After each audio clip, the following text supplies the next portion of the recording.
I'm going to call the select board meeting to order. If you could please join me in the Pledge of Allegiance. Pledge allegiance to the flag of the United States of America and to the republic for which it stands, one nation, under God, indivisible, with liberty and justice. Thank you. All right, so it being 5:32 now, the select board will hold a public hearing on Monday, June 17th, 2024 at 5:31 p.m. at the Senior Center building located at 10B West State Street, Granby, Mass. to grant permission to Massachusetts Electric Company doing business as National Grid to locate poles, wires, and fixtures, including the necessary sustaining and protecting fixtures along and across the following public way. Carver Street, National Grid to install one SO pole on Carver Street beginning at a point approximately 2,904 feet northeast of the center line of the intersection of Lion Street. National Grid proposes to install one SO mid-span pole and anchor to provide service to a new home, number 123 Carver Street in Granby, Mass, number 309-63916.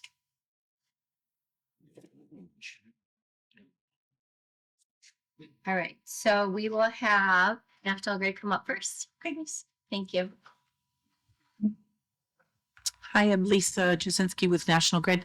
We're just proposing to set a mid-span pole along the road in order to provide service to this new home. We can't really reach it from the poles that are there, and it doesn't make sense to move those from where they are.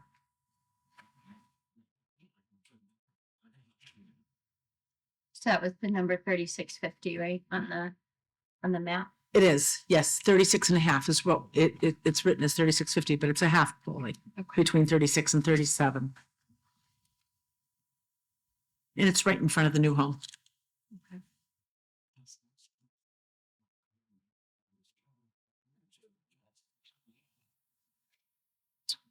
All right. Do you have any questions? I don't believe so. Homes need electricity, right? So.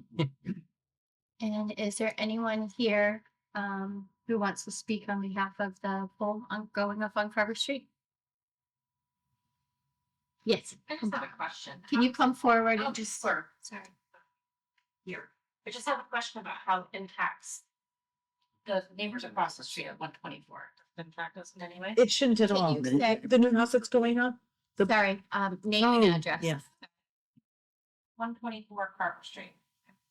So it actually shouldn't impact at all. Where the house is going up, that pole is going to sit right in front of the house. Oh. They're going to go underground with their service to the house. Excellent. That's all I wanted to know. Oh, okay, great. Thank you. Perfect. Anyone else have any questions? Okay.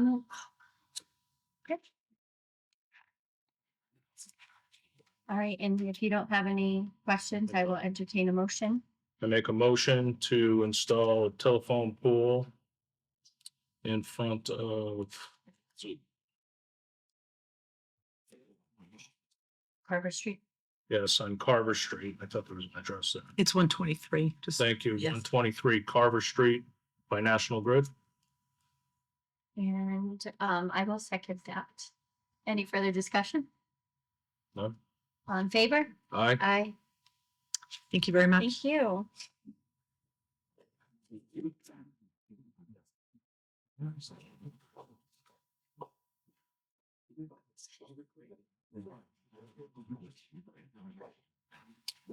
All right, so our next public hearing is at 6 p.m. So we will do citizen participation. So George Randall.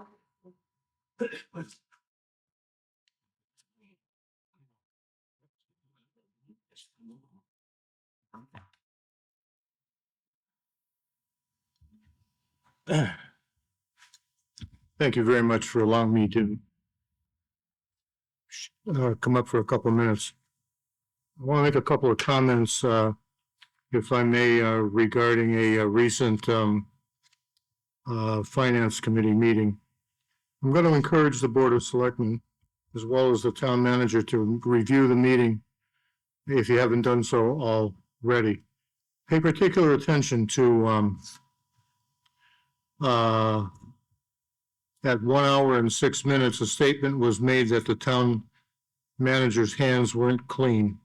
I won't say who made that, but I will allow you to review the meeting. One of the Finance Committee members threatened to quit. Now, I'll let you find that out by watching the meeting. I won't mention anybody's name. And if he's serious, I would suggest that he be shown the door. Pay attention to 1 hour and 24 minutes. Comment was made that the Board of Selectmen don't give a darn about town finances. And at an hour and 26 minutes, a comment was made that the fire chief doesn't give a darn about town finances either. It's a very disparaging and disheartening meeting. People were talked about that, if I understand things correctly in town employment contracts, if somebody's going to talk about somebody, that person needs to be present. I could be wrong on that, but I think I'm pretty close. I would ask you to run these comments by town attorney, because I think that town is in a very vulnerable position because of the comments made. That's all I have. Thank you very much. Thank you, George.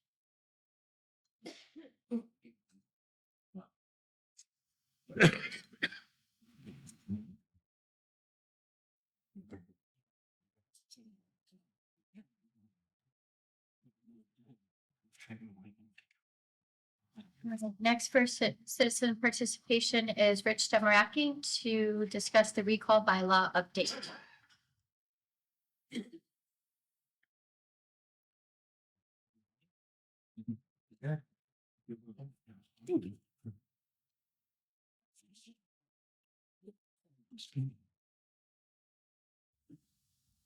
Rich Demaraki, 428 Bachelor Street.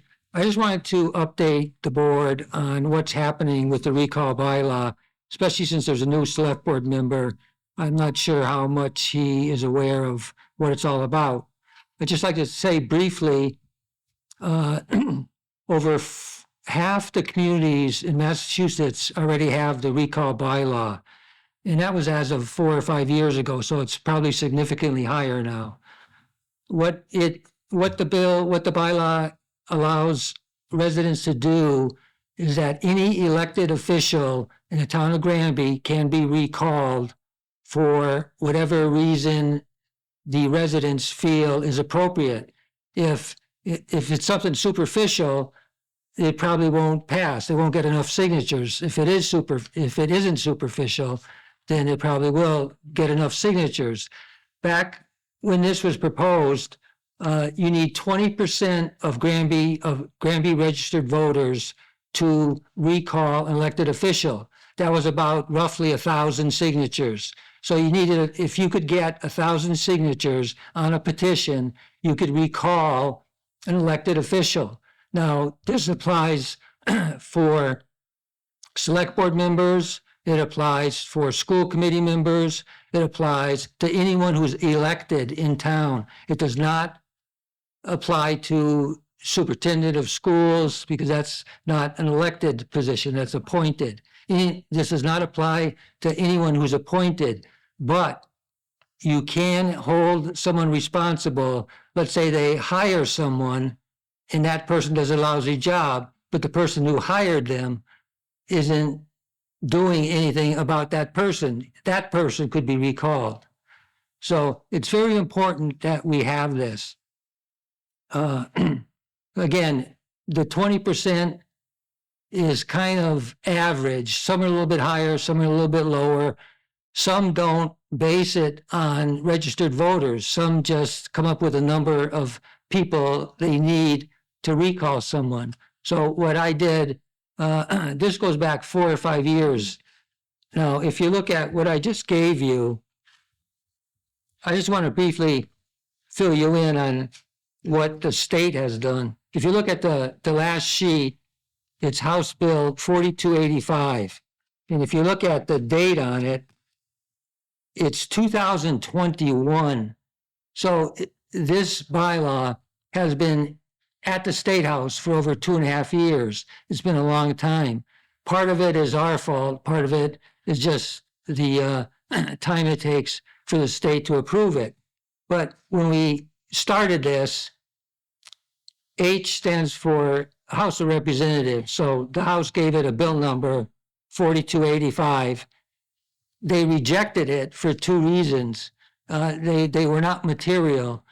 So it came back to the town and you use the town attorney, you fix the problem, you fix the two issues, it went back to the state. So the House gives it another number. They gave it a second House number, 4549. That's the second page, yeah. Now, if you look at that page, it tells you on the bottom of the sheet the various stages that the House committee went through. And I better put my glasses on so I could read it.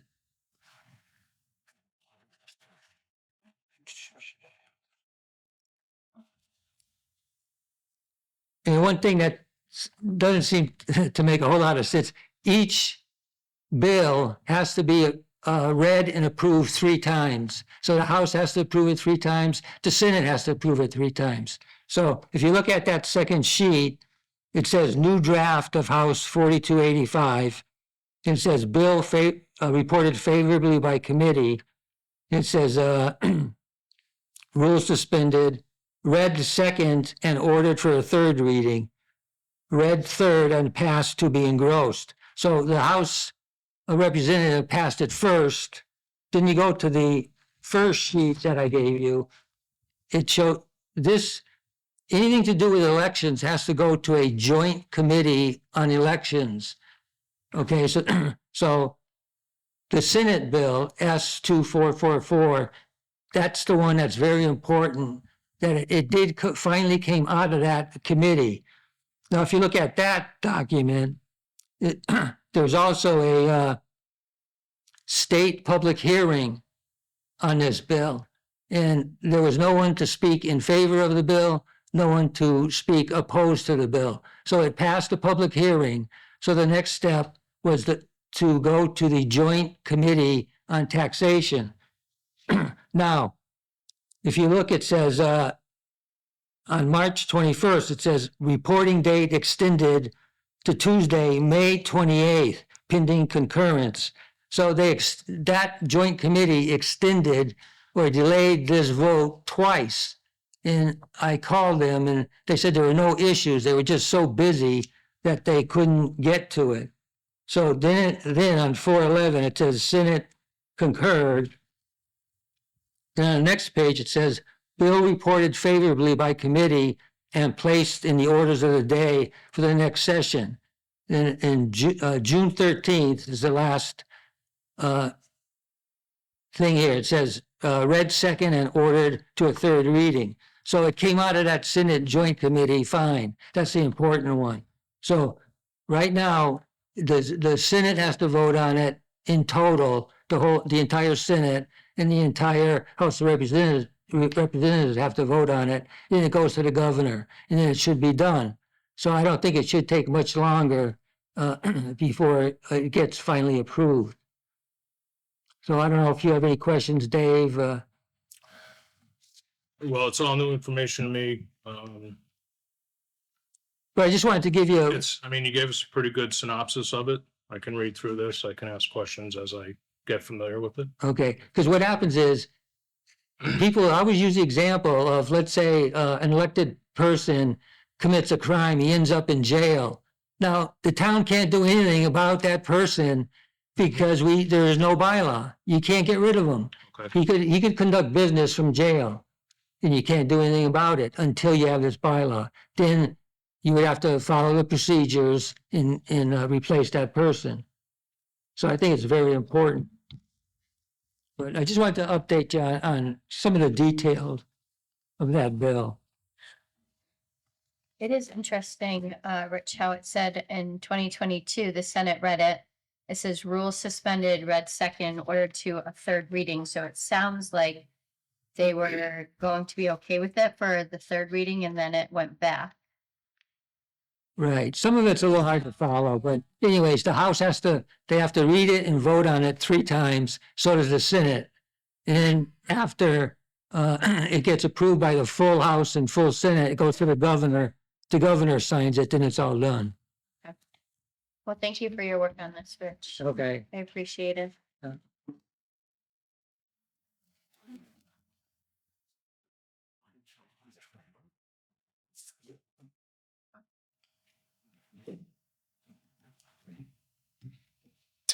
All right, we have 13 more minutes before our next hearing. Chris, do you have anything for us? Yep, I got a Dufane rental. It is for June 23rd, 2024, arriving 12 noon, departing 6:30. No liquor. Maximum number of people is 75 plus. It is a graduation party. And the area requested is the large pavilion, gazebo, and the large field.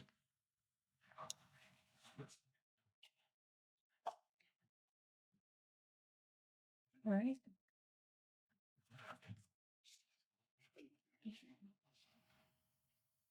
I'm gonna hold off on the correspondence and stuff I received regarding the opioid funds.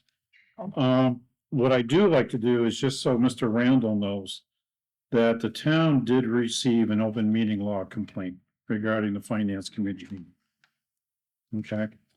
I have already forwarded it to town council. And it is up to the finance committee to meet to address the complaint. They had 14 days from the receipt of the complaint to meet. And they have 30 days to draft the response to the complaint to the Attorney General's office. As we speak, they are meeting to discuss the complaint and their response to it. I do have town council there to advise them while they're having this meeting to see how they want to address to the Attorney General the issues raised in that complaint. Very good, thank you.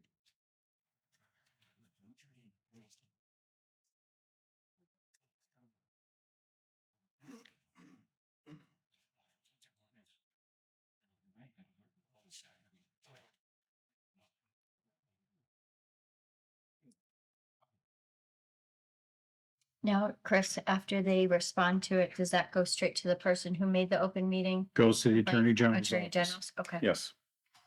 And then the Attorney General's office will review the complaint in addition to the response and make a determination of how to proceed forward.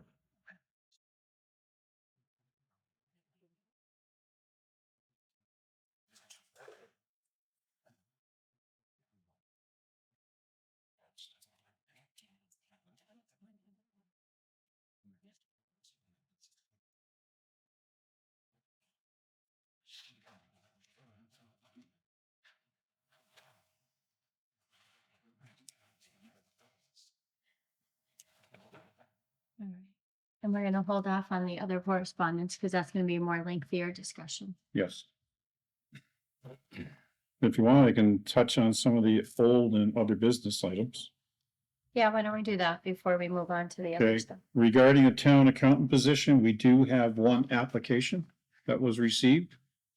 Do you wish us to set up a interview via Zoom with this person, or would you like to see if they can attend a meeting? So the board can interview the person for the position? Definitely think we need to do an interview, but I don't know that necessarily has to be in person. Yeah, Zoom meeting is fine, I guess. I did see that she lives out near Marlboro. Marble, yes. So, But you will be coming into the office. It is a combination of remote and on-site. The actual number of hours of each haven't been determined at this point, but I'm sure when the board is speaking to the applicant that it can be discussed. Okay. What the plans are. Do you want to hold a separate meeting for this, or do you want to put it on the next? That is the board's decision. Okay. Do we already have a lot on our agenda for the next meeting? We have a couple of items on there. I don't think there's a lot on it at this point in time, Okay. but that can change for the next week too. Yeah. Um.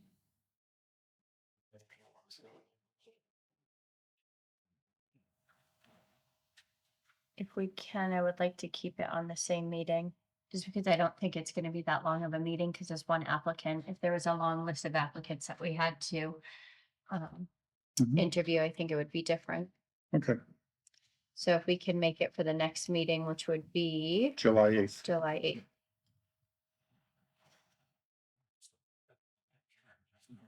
Excuse me, is there a requirement for the number of applicants? No. No. When we advertised it, we said the position would be open until filled, and we've only received one applicant. And it's been posted for a couple About a months. month, about at least a month and a Yeah. half, so. We did have a couple other people who called, but they never submitted applications. We sent them the job description. And I know, Chris, you said you were done July 1st, but you're willing to stay on until we have. Okay, Helen?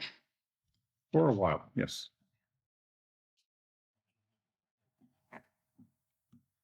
Where would it be posted? You said it was posted. There was an advertisement put in the newspaper general circulation, and we put it out on our MMA website, which would be most people who are in the profession would go to look for job opportunities.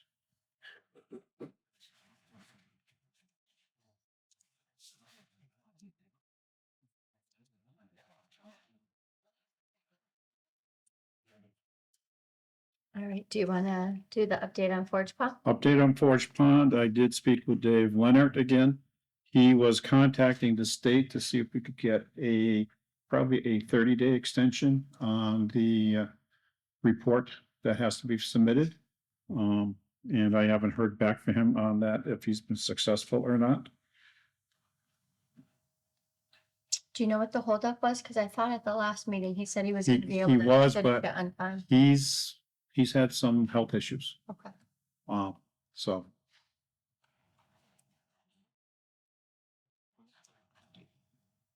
And they still haven't put out the next round of funding yet, right? No.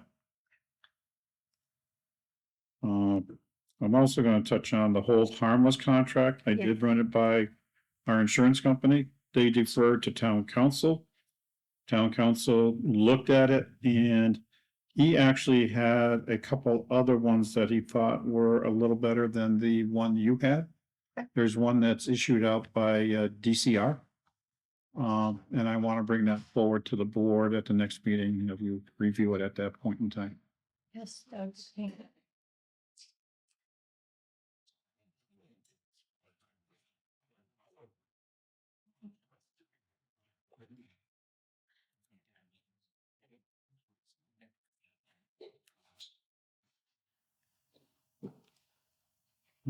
Regarding the West Street building project. Number one, I want to report that the tank was successfully removed. So it is gone. Preliminary testing showed no contamination. However, we are still waiting for the official report from the independent testing agency where samples were sent to. But we were lucky.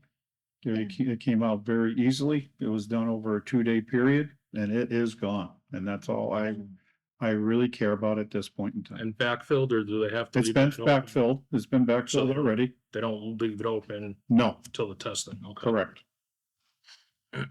So that was good news on that. Regarding the advertising for the OPM, we received 3 responses to the second RFP that was issued out for OPM services. And I believe a subcommittee of the building committee is meeting with the 3 applicants tomorrow. So Hopefully they'll be able to select a successful candidate, negotiate a contract and move forward with the project.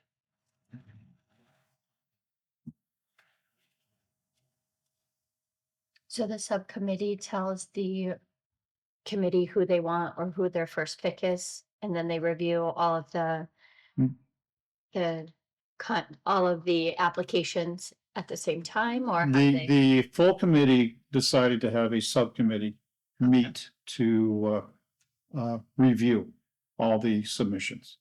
The subcommittee is gonna, like I said, interview each of the candidates and select one who they'll consider their top candidate, enter into negotiations for a fee. And if everything is okay and successful, they'll bring it back to the full committee for their consideration at that point. And then it comes in front of the select board after that.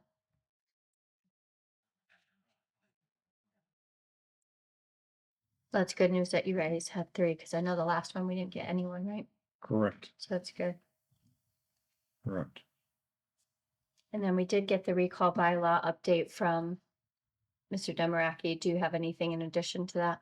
No, it's just that they're just gonna wait for it to appear on an orders of the day, and that's when they'll know it's gonna be Is in the addressed. order of the day their agenda for that Yes. day? Okay. Yes. And there is no advance notice given to them or anything. They just see it when it Okay. shows up for the votes for that day.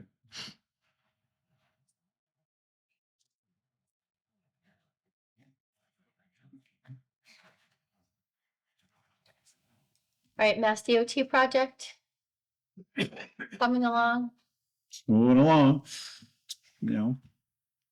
I haven't heard too many more complaints regarding issues. You know, seems like they've been working more up at the School Street area than I think down here.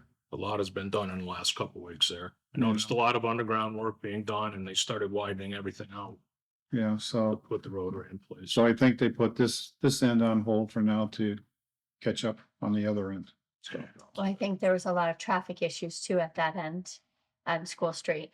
okay. And a lot of accidents too that were occurring there. So I think they're probably trying to speed that up a little bit more because Okay. But yeah, there's a lot of congestion over the last couple of weeks in that section.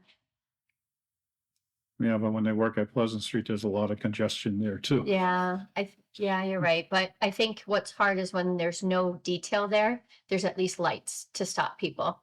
At the School Street intersection, there's no lights. So people think that they have enough time to go and they try to go and then they don't have enough time to go. Well, that intersection's been notorious of that, Yeah. so. All right. Well, we can put that on hold because it's almost 6 o'clock for the rest of the updates. Sure. Thank you.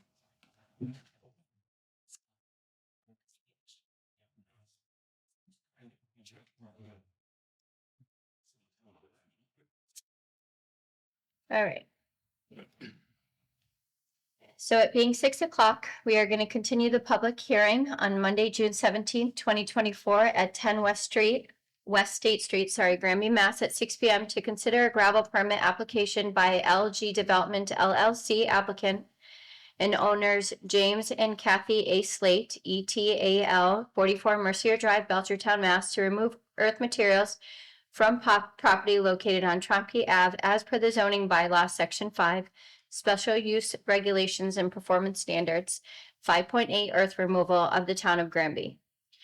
So the gravel permit application for parcel 5 Tromke Ave, Granby, Mass. Public hearing is only to discuss setting the next continued hearing date. Yes, So- I did get a hold of special counsel. Okay. Special counsel is available on that Tuesday, September 3rd.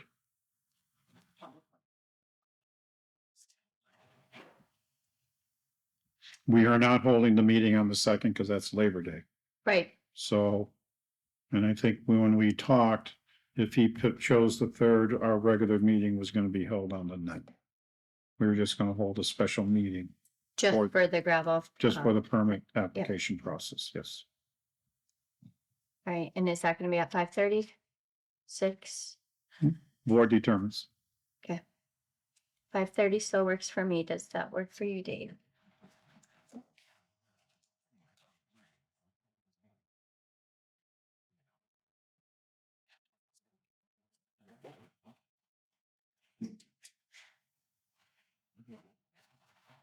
I have nothing on my calendar. It will work.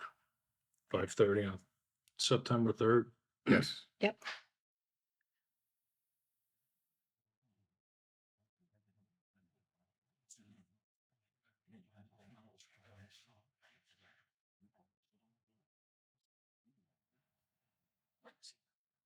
All right.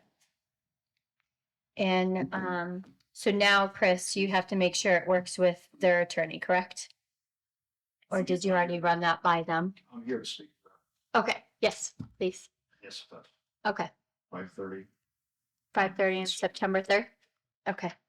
Excuse me, Crystal, could I ask a process question? Has nothing to do with information about the gravel pit. But, Can you just come up, I'm sorry, and just state your name and your address? Susan Bruffy, 310 Bachelor Street.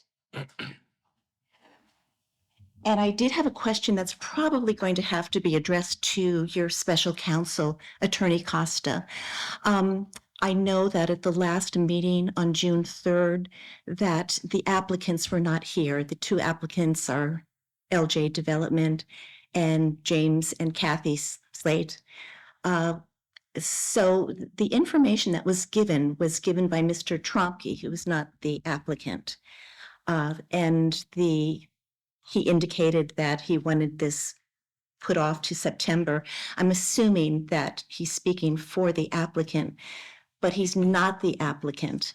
I know that you received a letter from Mary McDonald a while ago. She's a past select board and she was on in 2010. And she was very concerned that about the legalities of things, because in 2010, there was a very minor technicality that got past the select board. That's why we kind of retained counsel early, because we didn't want the same mistakes made. But the select board at that point had closed the hearing and then they reopened it. And apparently in reopening it, they didn't follow the correct guidelines. What they needed to do was they needed to involve the applicant thoroughly and have them be a part of that decision making. And that didn't happen. Consequently, they opened the hearing again, went on through for another couple of hearings. They requested a number of studies, 5 in fact, both environmental, water, noise study, traffic study. And before they could get those, the attorney for the applicant sent a notice indicating that under Mass General Law, Chapter 40, they had gone 90 days beyond the time that the hearing was first closed, even though they reopened it, under their special counsel attorney's advice that they could do that they were doing the appropriate thing. So they ended up they didn't get the studies. They were in a position where they were forced to grant an application by default. So we still have ours open, and it's just being continued to that Yes. date.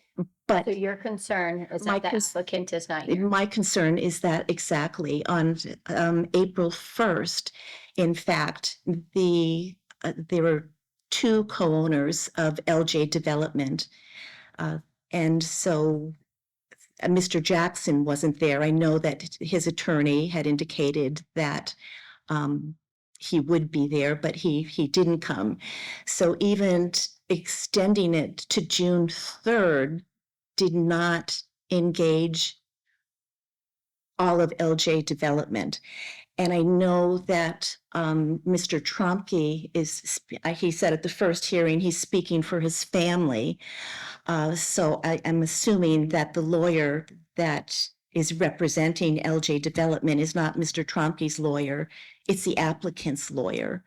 So that is my real concern, that we're moving forward with setting a date, but the applicants aren't here representing themselves. They weren't even here to say why they would like to have it extended. So I don't know, again, how that's handled, and I'm sure Mr. Martin can get in touch with Mr. Costa, but it seems like I just don't want history to repeat itself because of some minor technicality. Thank you.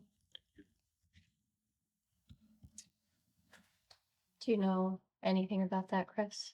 Does the applicant have to be here to set the date? No, they don't have to be, but I'll contact their counsel and make sure that they're available. The next meeting? I do want to say that anything that was received, I think should be put in writing, whether it's the LJ development allowing Mr. Trompe to speak for him, or whatever it is, really needs to be in writing. Can I speak? Minute, Yes. or do you want to look this? No, go ahead. You can come up here. So the Jim Tromke, 290 Taylor Street. Could you speak up a little? You can come up, you can sit up a little closer if you want to hear a little better. Jim Tromke, 290 Taylor Street. The applicant is James and Kathy Slate, who represents the estate, which is owned by myself and my sister. Sorry, Steve, hear that. There are elderly people with hearing issue. Can you move the microphone closer to you, please? The microphone is not hooked up to the system, so if you want to hear with the sound from our AC unit, you might have to. Return the AC on. Yeah, if you don't mind turning it off for a moment, because they're not going to be able to hear. So I am the applicant, Okay. So, and your attorney can do the background on that. Kathy and James Slate are the executors of the estate. I am part owner and I am part of the application. I'm sorry, I didn't hear you. I'm sorry, I didn't hear you. You can address them, not me. so, So that's all I have to say. okay. Thank you, Jim. I'm very sorry.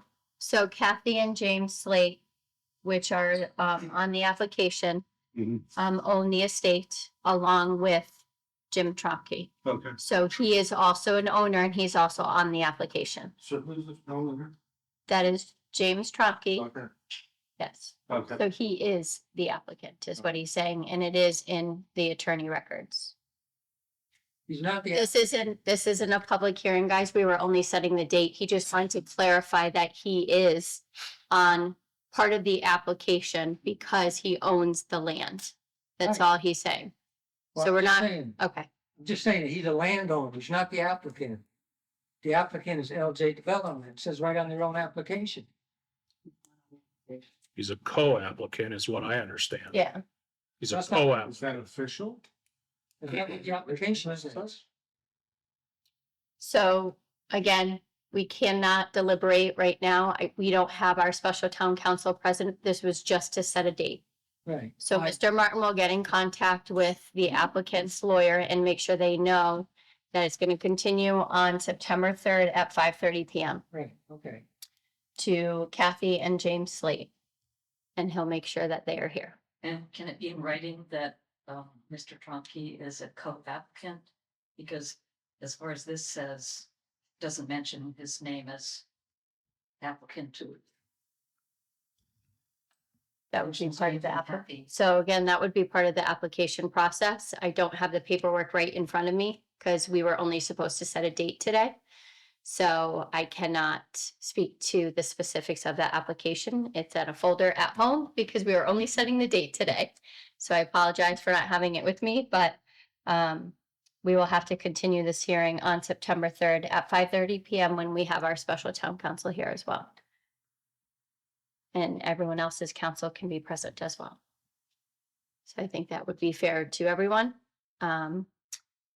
Especially since it says on the agenda, we were only setting the date. So we're not going to be deliberating it or discussing specifics of it today. So with that, do you have any questions? Don't.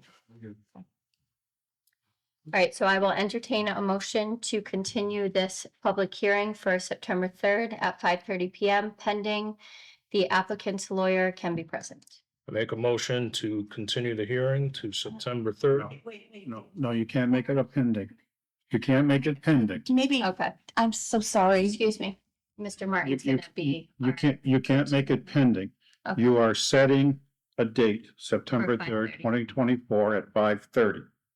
If the applicant says they cannot make it, you still have to hold that hearing that date and continue it to another date that is agreeable to Okay. both the applicant and the board. I'm sorry. Again, Susan Bruffy, 310 Bachelor Street, and I just don't think I made myself clear enough. Part of the process was that there is, under Mass General Law, a 90-day period in which the Select Board is obligated to either approve or disapprove a permit, unless After the close unless of the hearing. unless the hearing is continued. And the process of having it continued with the applicant is making sure that the applicant is fully engaged and aware and would like to have it go on. What happened the last time is there wasn't that valid communication. And so So I want to hold you right It- there it's- because there was a valid communication. It's our town council that could not be present, not theirs. no, So we had to continue it because we didn't feel as a part-time board and not specializing in this area that we were prepared without our special town council to move forward. So we asked for the continuance that time. yes, Okay, but so from be April, clear on that. It wasn't the applicant. So it's no, not that the yeah. applicant didn't want to engage, it's that Yeah. we did not feel comfortable as a board moving forward without our special town Yeah, council. and I do understand that completely. But on April 1st, a part of LJ Development, one of the members wasn't there at the hearing. And no one from LJ Development or James or Kathy Slate were available on June 3rd. So we didn't hear from the applicants at that point in time that they were all right with this going on until September. Now, from April 1st, already we've gone 77 days. And if you're looking at a 90-day cutoff, that's right around the corner. So if there are any glitches at all, we're making right now, So it's not a 90-day cutoff, and I know you're stuck on that date, No. but it's only a 90-day if we close the hearing, and we have not closed it. I know, but again, there are technicalities involved, and I'm not a lawyer, so I can't speak to that, but I'm sure Attorney Costa could speak to that. Definitely we need to make sure that all of the applicants are on board and willing and able and would like it not to be continued until September 3rd. And so far, they haven't been a part of that at all. And there is always the possibility that if there is some side of an error, some side of a legal oversight, that someone could come back and say, hey, we never said that. And we really would like, you to make a decision right now at this point in time that things have not been followed correctly. That's what I'm very, very concerned about. So we are following our special town council. They are following their attorney. We're doing everything that we need to do. But at the last meeting, our special town council was not available. Right. And so now we have to set a meeting for when he's available, when their attorney's available, when the applicant, and that is the date. So I can't then ask behind our lawyers back, hey, are you really in this or are you not? Like, we have to follow the procedure, and the procedure states that if our special town council is unavailable, we would have to continue the hearing, and that's what we're doing. Yeah, but it's been continued to a date that's been set by Mr. Tromke. and he's not the applicant. What I would really feel good about, and just I want you to consider this, is that if in the next few days you can be reaching out to Attorney Costa to go over the details of things so that before we get into this whole Mass General Law, Chapter 40, 90-day thing, we know for sure that this, can be continued until September 3rd. That would be He was the great. one who advised myself on continuing the hearing the first time because he was unable to be present. So we followed all Yes, the rules. yes, but you continued it to September based on Mr. Tromke's wanting it continued until For September. your lawyer as well. 'Cause you No, wanted your no, my to be lawyer present. was definitely available throughout the summer. Right, but it's not when it's convenient for you, it's when it's convenient for the I applicant. understand, so, which is why we really didn't even need to bring up Attorney McLaughlin at all. He's not a consideration in this. The consideration in this is that the applicant hasn't been a part of it, and I would like to make sure with the town's special counsel, Attorney Costa, that I think it's maybe a matter of getting in writing from LJ Development's owners and Kathy and James Slate that they are fine having it going on till September 3rd. So I will check with Attorney Costa and determine if anything else in addition to what we've done tonight needs to be done. And then we will go from there. Okay, as long as you're really clear on what my concerns are Yep, in okay, terms I of, hear your concern. not having Understood very anything well. repeat itself. So thank you again. Thank you. So the industrial gravel mining project, LLC construction is gonna be at 5:30 on September 3rd? Correct. Okay, just making sure. All right, so Now, can I make a now you can motion make the motion. to move the gravel pit hearing to September 3rd? Continue the gravel pit meeting to September 3rd, 2024 at 5:30 PM. And I will second that. Any further discussion? At 10 West State Street. Oh, Maybe. At 10 West, 10 10 B West State Street. Thank you, Chris. All right, all in favor? Aye. Aye. All right. And Chris, either you or myself can I'll record. get a hold of, Okay. actually, I'll get a hold of Attorney Costa and I'll get a hold of Attorney Berthium, who is the attorney, applicant's attorney. who is the attorney for the applicant. Okay, thank you.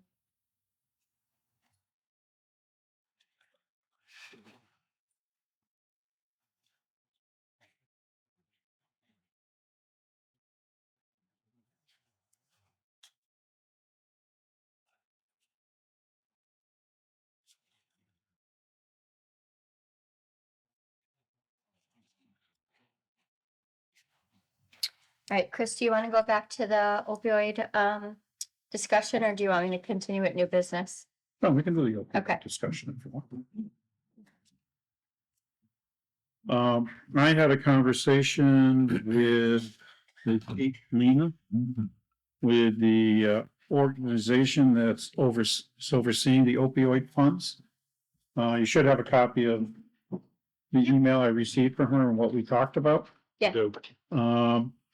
Again, there was a lot of information that was exchanged back and forth. And I think I want to know what how the board wishes to proceed. Do we want to create a survey? Do we want to contact some of these organizations with about addiction recovery and things of that nature? I had brought up about supporting our veterans, because you read a lot in the papers about veterans with a lot of substance abuse issues, and I want to get the money to the people who are suffering. Right. Okay, I don't want to pay to have pay an executive director or a staff position. I'd rather see the money going right to the people's pockets, Yeah. if it's possible. Whether it's we create a needle exchange program, or we have certain type of things available for people to be able to come to a place and get the help, that they can't afford. Maybe to assist a family who can't quite afford the proper treatment for an addiction. Those are the things I'd like to spend this money on. But again, do we want to do a survey instead? Because the surveys are fine, but if people don't respond, Right. we're still left trying to figure out what we want to do on our own. It's not citizen participation, but are you asking about the opioid? Yeah, I mean, I just don't have a lot of experience with it, so I just want to know I just want to ask Chris if there's some way you could, in this little synopsis, tell us if we've had this kind of grant money before, Oh. how it's been used. So do you want to come up here, I guess, and Yeah. state your name and your address, please? Sorry, I should, yeah, hi, it's Susan Knightley, 32 Ferry Hill Road. Thanks. So Okay, just curious about what. what it is there was a settlement made with 7 organizations. I do know about that. Walmart, CVS, Walgreens, Right. drug manufacturers. As part of this class action suit, we participated with the Commonwealth of Massachusetts. Over the next 10 years, we're going to get money from this settlement. Currently, we have about $90,000 that we received over 2 years. As part of getting the money, we have to spend it in certain manners. Okay? I'm not an expert on it. My board isn't an expert on it. So I had a conversation with, like I said, this woman from the company that is overseeing the settlement and how it's being spent, trying to get ideas. She talked about surveys. She talked about Community forums, coalitions, coalitions, regional offices. getting hold of the Massachusetts Organization for Addiction Recovery. She gave a couple other organizations. She talked about maybe seeing if we could contact a contiguous community to join forces. I don't have to reinvent the wheel. If somebody has a wheel that's spinning, I'd rather get on that wheel, okay, type of thing. That's what we're trying to do, Gotcha. okay? Could I ask further then, do we have a fentanyl program within our police department? That I do not know, but these are the things that we need to try and find out to quickly get it to the people who need it, Right, exactly. okay? Yeah, we could try and hire a person to oversee the program, this and that, but that's not money going to fix the problem, Yeah. Yeah. okay? I want to fix the problem. Or try to help fix the problem. Exactly. Okay, I'm not gonna say the amount of money we're gonna get is gonna fix it, but if we can make a difference in someone's life or someone's lives, that's the goal that the town should have in using this windfall that we received. That's great. That's great. Okay, It's wonderful. and if we create a coalition, if you were have experience, Yeah. I'd be more than happy to have you become a member of the committee Sure. to help guide us with how to spend this money. I think there's I've worked with the head of Harvard's Public Health Department on this issue, written about it extensively. I have spoken about it, lectured about it in the country, but I think there's some strategic things we could do very simply that don't cost a lot of money. And one is helping our police department and our fire department have fentanyl on hand in case there's a high school kid who has a problem. And also working with teachers in the high school in terms of education and just continuing education. But if, like I said, Yeah. if you're more than willing, I'll Yeah. take your name down. I certainly, absolutely. To at least have one member for this committee, and maybe you can know maybe other people in the community who maybe have an interest. Yeah. Who would be willing, because I want people who have a passion for it. Yeah. To be overseeing how this money is gonna be spent. Right. Great. Super. So you said Susan Knightley? Yeah, Yeah, we should definitely get Great. her information. super. Great. Thanks, Chris. Okay. Thank you. Thank you. Yeah. So I think it would be great to have a, I don't know if you would call it a committee, Chris? Or do you want to call it a coalition since that's what they're calling it? Well, what's in the name? I know. Um, But it says it involves community members with lived or living experiences as much as possible. Regional providers working in the substance use field may also be interested as well in joining the group. So I think it would be great to start off with that and see what are the options out there, because they could do the research for us too. mhm. But you need at least 3, right? Got one. I got one. And I'm hoping, But I think, what about the or the fire department, the EMTs, getting someone from there also on there? Because they would be the ones called to the houses that this is occurring at and stuff, so they would have a lot of insight for us. yeah, I do know that the police department Please, has basically brought people back from the dead, basically. They Yeah. call it that they're there and they're basically dead and they put that drug up their nose and all of a sudden they come back to life. You know, police, if we can get someone from the police department and someone from the ambulance department, I think would be great. School nurse too. We can reach out to them. Nancy Jenks is the nurse leader at the school for the school district. So we can reach out to them and see who would want to be involved, because I think we only have one nurse at each school and a nurse leader, so there's 3 of them. Yeah. But a school nurse would be good too. We can reach out to them. you know, because honestly, I'm more than open to have guidance from people who know more than I do, believe me. And if Susan has if this group and Susan has some insight on it, like she said, there's so much that we can do where it's not going to cost a huge amount of money. So Mhm. that'd be really good. Okay. Yeah, thank you. Thank you for volunteering. Yes. Nice.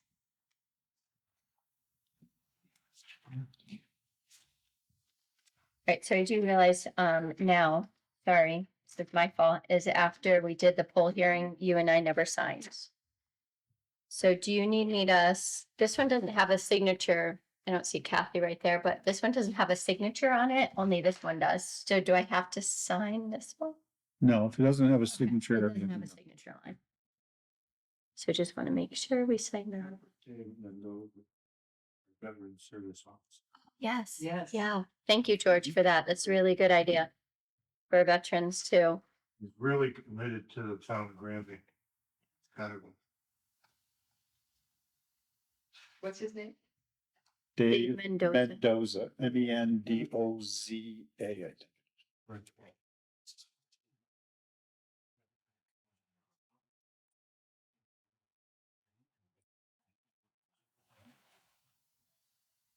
So I think the other 2 stickies were just for a date, Chris, it looks like. Okay.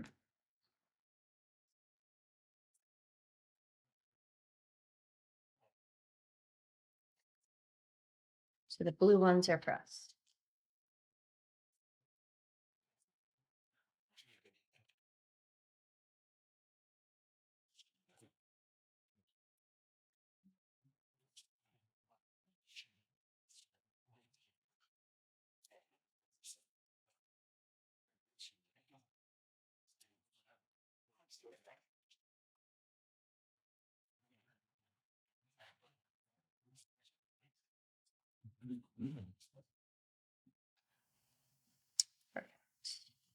Yeah, so,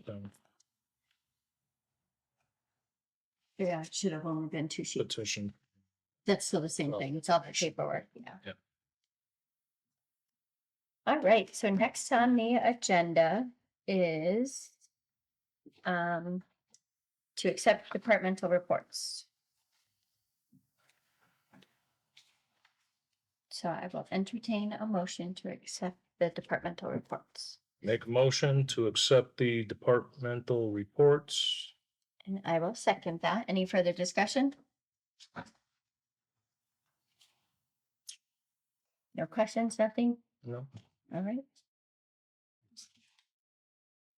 Chris, on the Director of Senior Center or Council on Aging, There's only one of them that didn't have a number on there, so I wasn't sure if anyone showed up. She would put a number there. Yes, So if there's no number, that means nobody showed up for it. I would presume so, yes. Okay. That's a shame. It was the blood pressure clinic, but maybe they go get their blood pressure taken all the time. And actually they have them in CVS too. Yeah. All right. So with no further discussion, all in favor? Aye. Aye.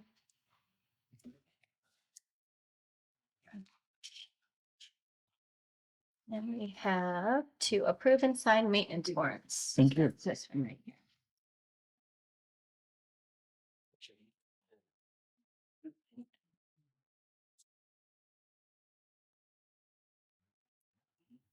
Yeah, he just puts them in there. We can take it later.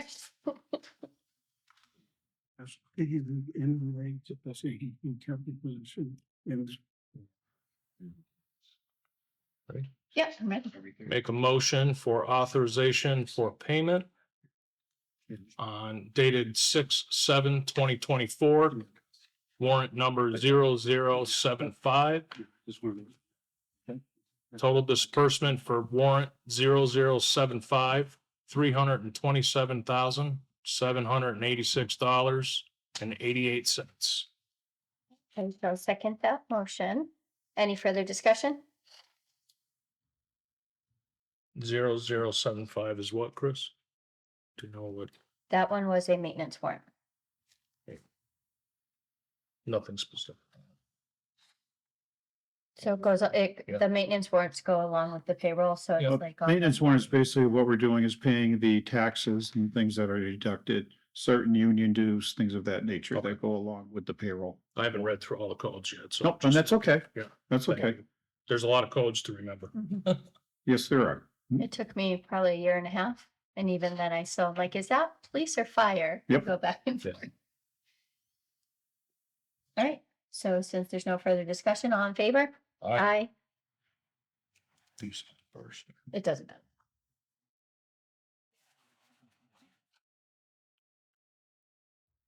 I don't think they care what line anyone signs on as long as we sign it. As long as I have at least two signatures, that's all that matters. Yeah, and there should be two per warrant.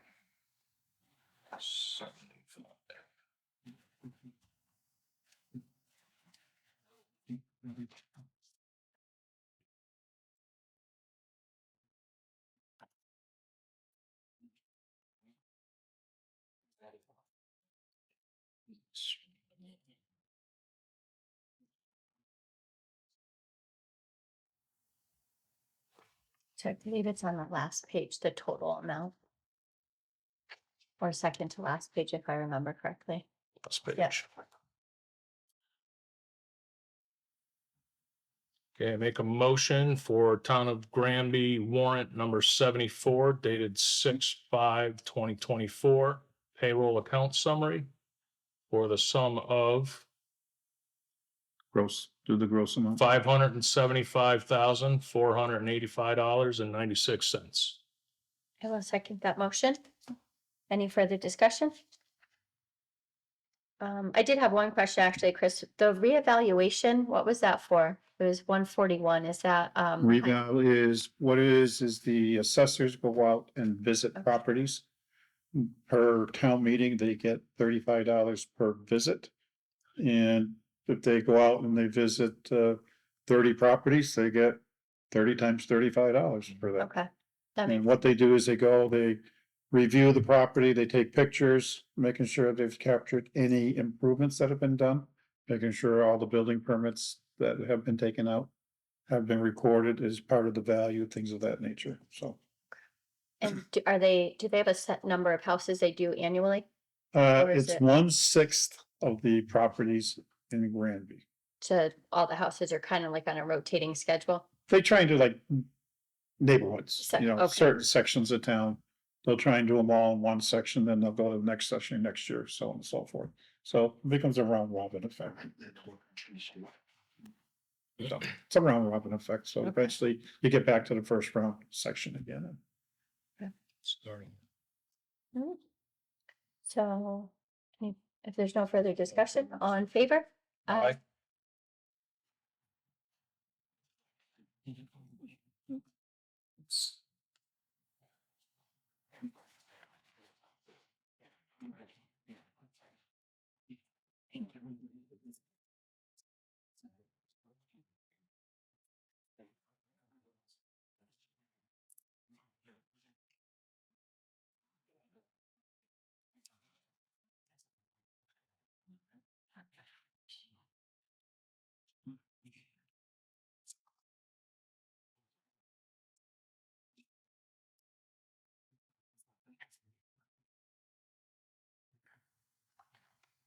First, I forgot to say abstain from teacher salary and select board salaries. You have to do by, I had to do by Rule of necessity necessity. today because we're down to two. Okay. yes, rule of So- necessity. I'll be accepting this by rule of necessity.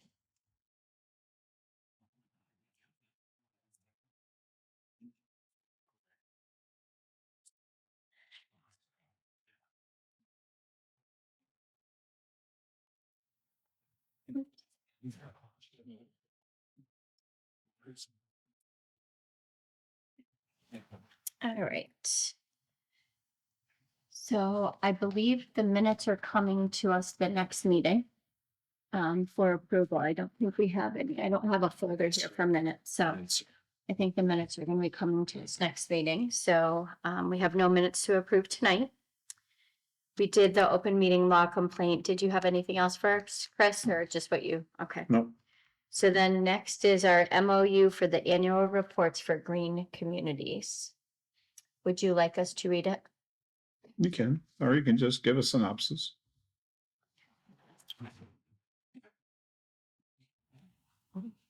Memorandum of Understanding between Pioneer Valley Planning Commission and Town of Granby for municipal energy coordination activities, regional energy planning assistance. The community of Granby hereby agrees to work with the Pioneer Valley Planning Commission on green communities and energy planning administration or assistance, with financial assistance provided by the Pioneer Valley Planning Commission, by the Massachusetts Department of Energy Resources, via their Regional Energy Planning Assistant Grant over a maximum period of 2 years from the effective date of PVPC's contract with DOER. The PVPC will provide the following services to the community, supported by the maximum amount of funding noted below.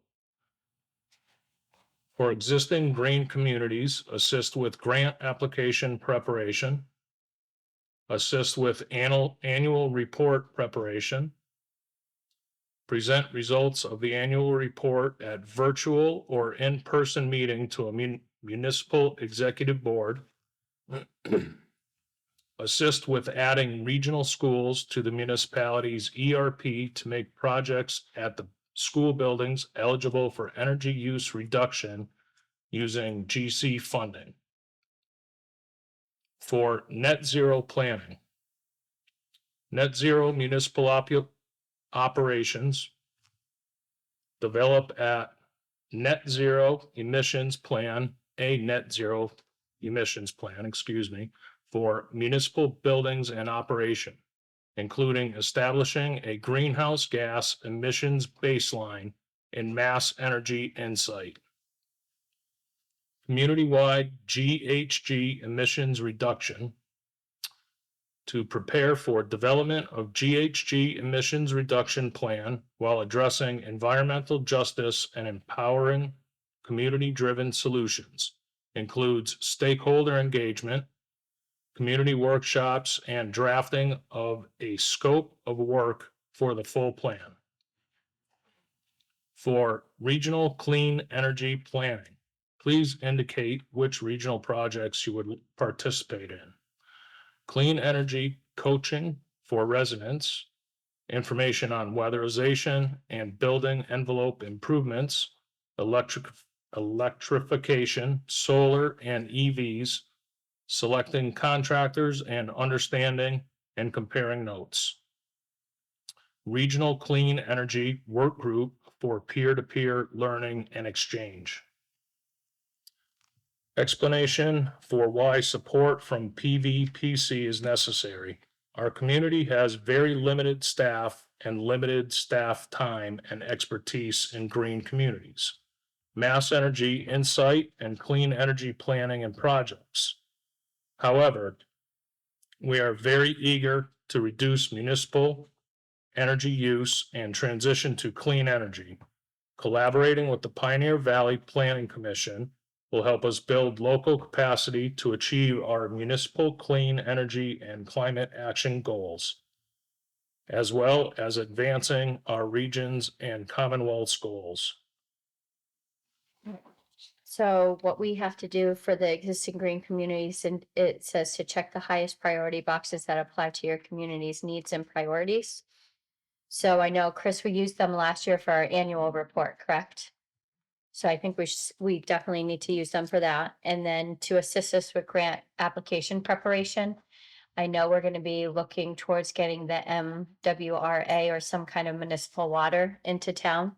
So I think we could use them for grant applications as well. I know Dave Leonard is going to be helping with the Forge Pond one, but Chris, do you remember if he needed assistance with that the last time? He didn't, No. right? He did it all himself. But I think that we could use them for other grant applications moving forward as well. So I definitely want to check that box. I don't remember them ever coming in front of us for the annual report to go over it. No, they never do. Okay, so, because I've never seen well, actually, have they even given us the annual report? They file it. But do we have a? They send us the signature page that we have to sign to. Right, but we never see the full report, right? Yeah, no, We have seen it. Sent last year's. I think if they're Because it's such a large large report, we just send it out electronically. If you want, we can try and print it out for you. Well, I'm wondering if for this meeting, just to get an understanding of what the annual report is, if they could come in front of us and give us the synopsis of what the report entails and what it means. I think that would be good if they're offering to do it. All right. So I'll check that off. Now, when they say assist with adding regional schools to the municipality's ERP, what's an ERP? Because that's not referenced anywhere in the document. Energy reduction plan. Okay. Which is that how they got lighting there the last time? Okay. So trying to think, what could we use that for if we were to check that box for the heating or oil at the school? I don't know. I know. Like, would it be Lighting. helpful if we check the box and if there is something out there, it would help our schools or no? I don't know if the schools would be ready with all the flux that they're going through with their Right. search with an interim superintendent and then Yeah. searching for a new, I don't know if and a new maintenance, facility maintenance director. Cause So- I think they're advertising for a new one, right? I think so. Yeah, so, Okay. I just think you won't have the staff available with the knowledge of the systems to be able to Right this. try and do it for this year. Maybe next year you would want to do it, but not this year. Okay. Could we ask that Jen Bartos maybe and the school committee get involved in recommendations of things to do? Just to put. I forward think a it depends. list, maybe? Yeah, it depends on what projects are available through the grant applications, right? Okay. So it's saying if the grant applications, or if there's grant, Green Communities funding, Mhm. that they'll assist with it for the school. So. So they would tell us where it goes then, Yeah, what they're offering. right. But like what Chris was saying, we don't know if they would be able to do it, I guess. So we can check it, Because and of then if it comes time that they can't do it, we can just say, sorry, because I think if we don't put it on the MOU, they can't help us with it, or it would be an additional cost to help us. Because they ask for funding based on what we put on the MOU. Again, it's a board decision. If you want Yeah. to check it, but Okay. you know, I just don't want to check everything off. Right, because then we're not gonna get anything. Yes. Okay, Okay. How often do they revisit this? I think it's annually, yeah. Really? Okay. Oh, it said for 2 years. every 2 years. Um, Okay. the Regional Energy Planning Assistance Grant over a maximum period of 2 years from the effective date of the contract. So. And then, well, let's look at the other ones and see, because it also says net zero municipal operations. So that actually, not to sidetrack, but that was the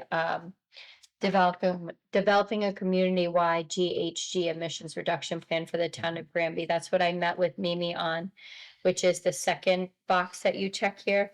If that's something that we want to work towards, and that's more of doing environmental justice and empowering the community. So it's educating the community on what's out there. So to start off first with your energy audit from Mass Save.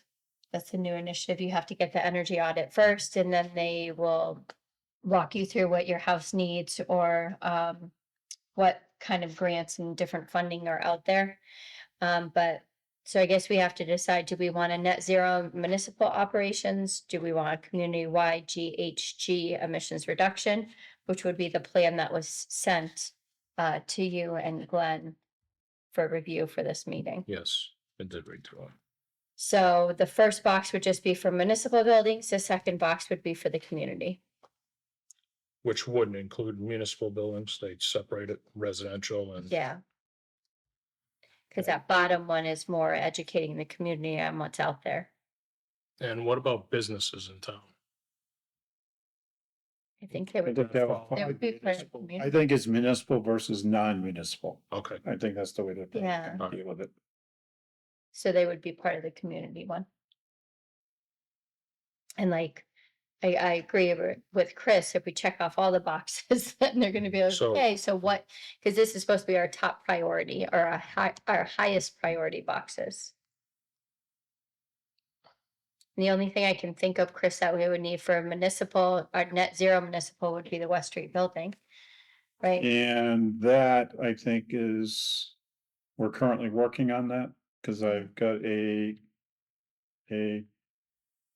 I had an evaluation done by an energy company in Ovis. They came in and they reviewed all the lighting, converting the lights to LED lights.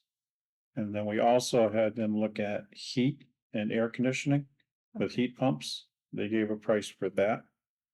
Or they gave a project cost for that. Okay.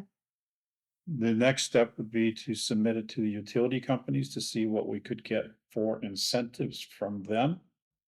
And then maybe apply to the green community or DOER to Okay. get funding through a round of green community funds. Okay, which would go with assist with grant grant Yes. application preparation. Okay. So the energy audit that you had done, was that through Mass Save? Do we have to get it through Mass Save, or it just has to be an energy company? This energy company came in and did all the work. Yeah, We then submitted to our utility company. We'll submit it to National Grid. okay, And they will verify the work that he did and come up with projected incentives okay, that would help pay for the energy savings that we're planning on doing. okay. With, I guess, East Meadow is newer. Mhm. Must be pretty close to up to date with that. Yeah, they renovated the older section Right. too with the updated lighting and everything. Complex is newer. Highway is semi-new, Highway's not that old, yeah. semi-new. I mean, maybe they could change some lighting and whatnot, but, and then with the West Street School project, that would be newer also. Yeah. So they include a lot of these things when Yeah. they're going through the building process. And once we move into the West Street building, we're talking about selling this place. Right, Okay, so we don't want to necessarily do any upgrades. make the Because if you- money or take the money. If you do work here, you have to be here at least 5 years. You have to guarantee Okay. you're gonna be here 5 years, To make Okay, it worth it, Which- right? which we won't be, hopefully. hopefully. I know, hopefully. So my recommendation would be the community wide, Okay. I think that's good. thinking that most of the buildings now are in the newer stages. Yep. And then we could revisit that down the road, maybe. Yeah, I think that's a good plan because even the high school was updated on lighting the first and second floor. They were updated already with green communities. And I think they did something with the pumps too. And, yeah, boiler room, Oh, okay. variable drive pumps, I think they did. And the roof is new. Yep. Newer. That, and we installed the, new, air vent circulators up top. Yep, for Okay. the chemistry classroom too, the air vents. Yeah. And they, And we tied it all Thanks. into a new, I think, a new air control system too. Okay. Yeah. So I think community-wide, yeah, I think that's the way to go too. Good. And then for regional clean energy planning, we have to indicate which regional projects you would participate in. So clean energy coaching for residents, that seems to go hand in hand with the community-wide. If we're trying to lower our emissions, then wouldn't we want them to have clean energy coaching? This is more on weatherization and building envelope improvements. But it also teaches them to compare, because actually a lot of residents talk to other residents and like, oh, well, who do you have for a solar company? Why did you go with them? Yep. So this will help them compare and understand the quotes that they're receiving as well. Although you could do that in a clean energy work group too. group. I don't know. They sound very similar to me. They do, with the exception of, the solar and EVs. Right. I mean, they put solar on houses, but not everybody is driving an EV yet, so. Right. I think instead of just doing peer to peer though, how to select contractors, how to understand and compare quotes, I think is a big key. Yeah, that would A lot be, of people back away from it because they don't understand it. right. So that would be more educational for people. Yeah. So we'll do that. All right. So for existing green communities, we have assist with grant application preparation, assist with annual report preparation, and present results of the annual report at a virtual or in-person meeting to a municipal executive board. For net zero planning, we have community-wide GHG emissions reduction. Mhm. And then for regional clean energy planning, we have clean energy coaching for residents. Agreed. All right, so now what we do is I need a motion to allow Chris to sign this as the chief executive officer, on behalf of the select board. I make a motion that Chris is able to sign the memorandum of understanding between Pioneer Valley Planning Commission and the town of Granby. I second that motion. Any further discussion? All in favor? Aye. Aye. So we did just talk a little bit about developing a community-wide GHG emissions, and we just agreed to it Yep. based on our memorandum of understanding. So I don't know if you had any questions to this, Dave, as you are looking at it. So just to be clear, these are not any statistics for Granby. This was Palmer Community.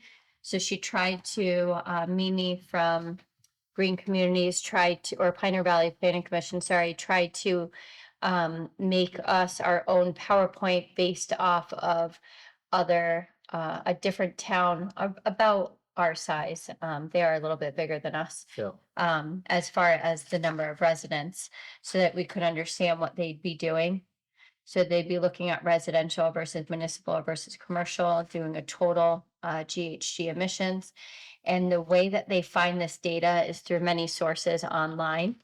It's basically searching for the data from different websites and different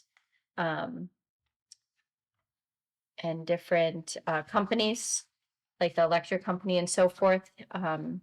And then they come up, these are rough estimates Mhm. because they don't have the exact data. From Granby. Right. Yes.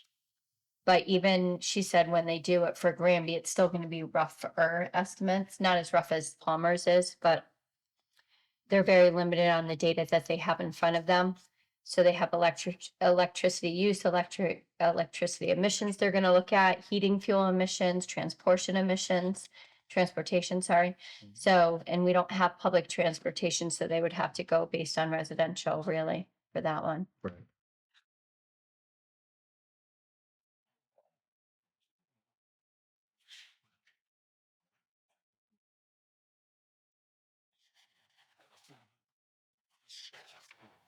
So if Pioneer Valley is able to do it through our memorandum of understanding, we would do it during the community-wide GHG emissions reduction. Okay. But this is kind of what they would set up based, so they would collect all the data for us, they would present it to us, and then we would have community outreach.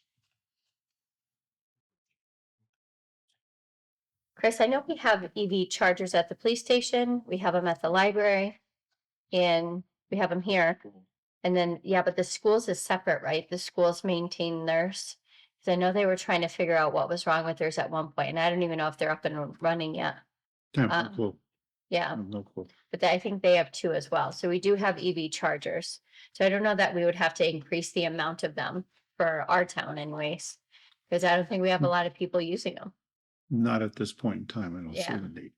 I do know a couple of people with electric vehicles, but obviously they charge them in their garages, so. Yeah. But one thing that I was surprised about is I know, do you guys remember the bikes program that they had at the different towns? Mhm. Hoyoke had it, South Hadley had it. Yes. They took it away because the company went bankrupt, but they're bringing it back again for bikes transportation. I don't know how that would be in Granby because there's really not, besides Five Corners or the center of town, where's I don't know where you would go to congregate to get a bike besides those two areas. So you would just be riding up and down from 202 really. And then the side streets, but they have to return the bike. Right, Like they put their credit card information in, they rent the bike and then they have to return the bike right. to not get charged for it. So I don't know. But again, that's something that they had in here for recommendations on how to reduce emissions. So something we could look at once the report is made, I guess. Because this again was for Palmer, not for Granby.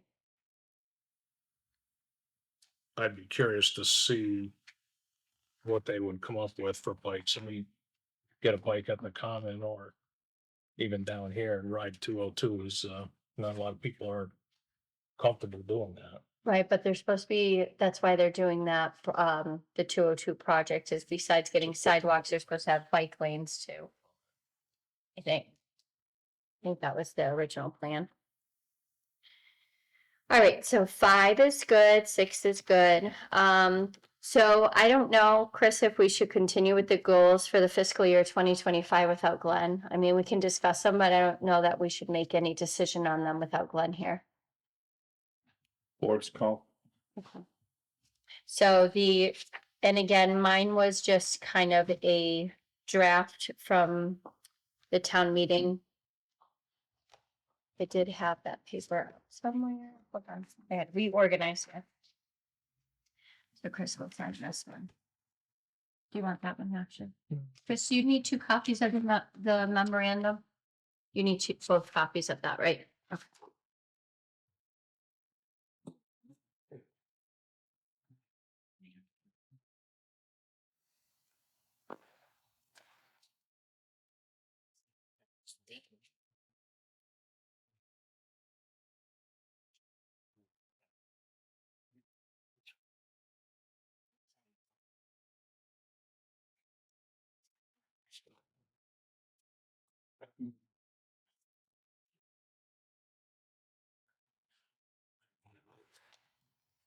I say I had it right on top. Hold on. What's in here?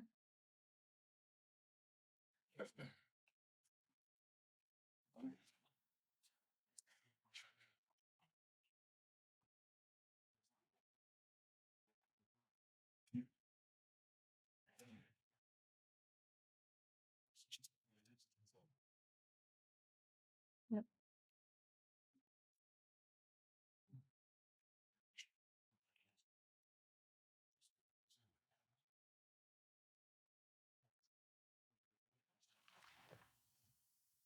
Do you have, if I'm here, do you have the copy of my speech that I did at the annual town meeting? That I do. Okay, because that was the 7, I had 7 goals on there, I think. So I wanted the board just to kind of review it and see what they wanted to do. So I guess what we can do is just table it until our next meeting until Glenn's here, if you're okay with that. Okay, yeah, I'm fine with that.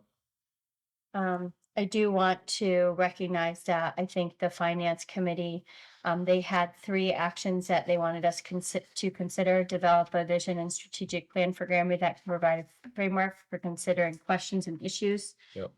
I think that's very important. Develop a solution to deal effectively with the expected financial crunch that will arrive with a new school building or solution, and then determine the appropriate structure for the governance of the town and for future town meetings. So I think when we're making our goals, I think those 3 have to be I would agree with that. taken into consideration too. But I think, again, if you're okay with that, I think we should table it until Glenn's here. Yep. So we'll table that for next meeting, which is July 8th. All right, so I guess back to old business. Chris, did you hear from One Stop for Growth at all? No, Okay. Was it an EOI that we put in, an expression of interest, or was it the full application that we EOI. put in? We did put in the EOI? Yep. Okay, so I think the regular plan was due June. So I think we missed the cutoff. I think it's due this month. It's around May or June that they ask for the final. Usually they, with the expression. no, of I'm just trying to think. I don't remember that email, but I can go back and look. And I was just looking back at my notes from 2023. It was around May or June that they expected the final plan to be in for the following fiscal year. And then usually in August, they will determine where the funds are going to go. I could be wrong.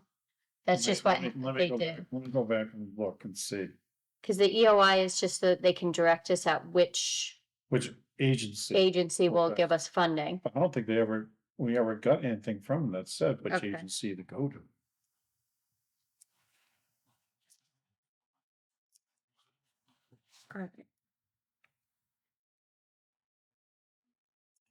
Is there one person that's in charge of that? The One Stop for Growth? We Because send it to a form stack Yeah. at the state, and goes into this big, deep hole. right. Let me go back and see if there's anything maybe about questions or things of that nature. Okay. Because if I remember correctly, it was Eric Wise that made me aware of the grant program, but I don't think he has anything to do with it.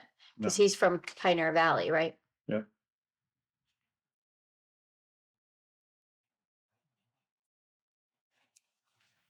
I'm sorry, is that again? Eric Wise is from Pioneer Valley Planning Commission, but he's not the one that we submitted the form to. Like Chris said, we submitted it, or Chris submitted it on behalf of the select board to the state, but I don't know who we would contact about next steps in that grant program. All right, Chris, anything on senior work off? I know the town meeting's only been a week, Yeah, no. nothing yet, okay. Sorry.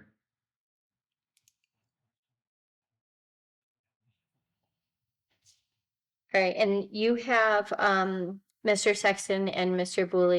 Boulier. I hope I said that right. I always stumble on his last name. You have his evaluation, correct? Or Glenn does? I haven't For the- seen anything. You have the TA evaluation? Yours and Rick's. Okay, so we're just waiting on Glenn's now? Yeah, I'm gonna give it to him today. Okay. So, all right, so I guess we'll wait for Glenn to get his in. If we can just email him and let him know we're waiting on his. And then Chris and I can set a meeting to review it later.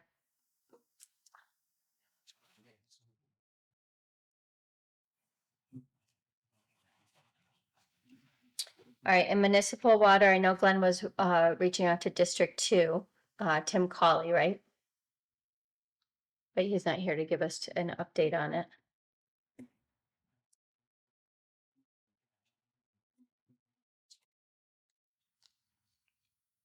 Chris, do you have a contact with MWRA at all? No. Would it just be going to our website and trying to find out who to contact for it, or? Yeah, I think so.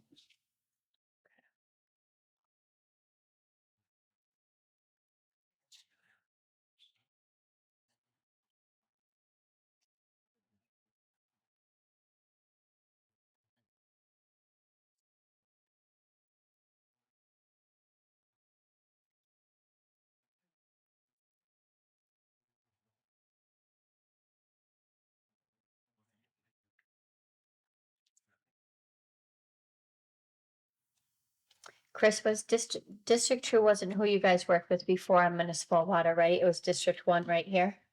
Okay.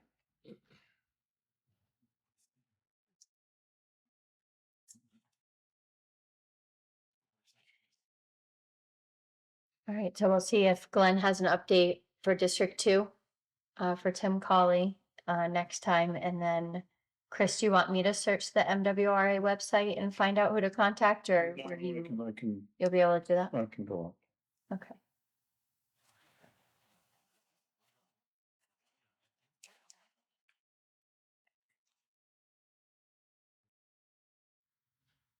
All right, and for Dufresne Pond dredging, I did reach out to House Representative Mindy Dodd and Dan Carey, and they are looking for funds. But that there was a grant back in January that was for freshwater dredging, and we missed it. So I don't know when that's going to come up again, if it's going to be until January again, or how that's going to work. So I'm going to just stay in contact with Mindy Dodd. And Dan Carey is actually done in January, right, Chris? That's Oh, what, he still doesn't have a replacement that we know of? Right. I don't know. Okay. I have no idea. I Okay, haven't heard from anything from, the new person, okay. so. I don't know if he had it. I think when we saw him at the Granby dedication, I don't think they had anyone lined up for him yet. he had mentioned that to me, that they didn't have anybody, but he was going to be done in 6 months, I believe he said. Okay. Which I think Mindy covers half of 202 and then that part of Granby and then Dan. One side of 202. Yep. It's the other side. I think Mindy is the south side. Closest to Amherst, right? No, I think it's. It's the other I way. think it's the opposite way. This Okay, side is south. Yeah. okay. That's how I remember the demarcation is Route 202, basically. Well, I remember her saying that she's not a representative for the park because it's on the other side of 202, but she'll work with Dan Carey, is what she told me. So, So I don't know, so that would be considered the south side? Well, unless they break it right at the town common, this half and that half, Oh, North. okay. south and north. Well, she said she's across the street, Yeah. I don't know exactly. however they divide it. All right, so do you have anything else for next time, Dave, that you want to discuss?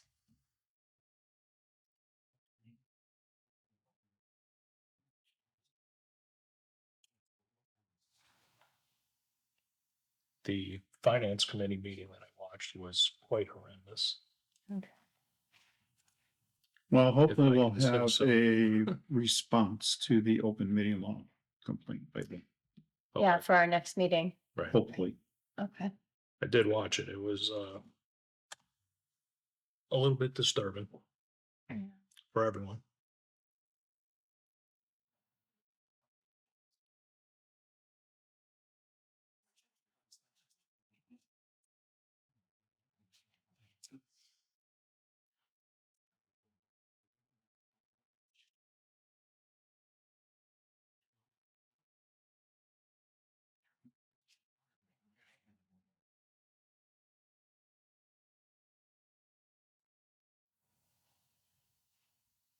Anything else you want to discuss for next time?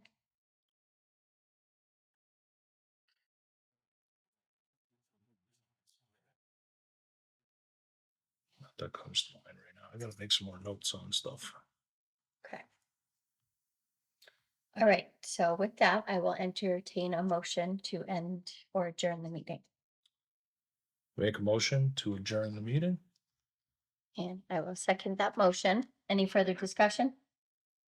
All in favor? Aye. Aye. Thank you very much. Have a good night.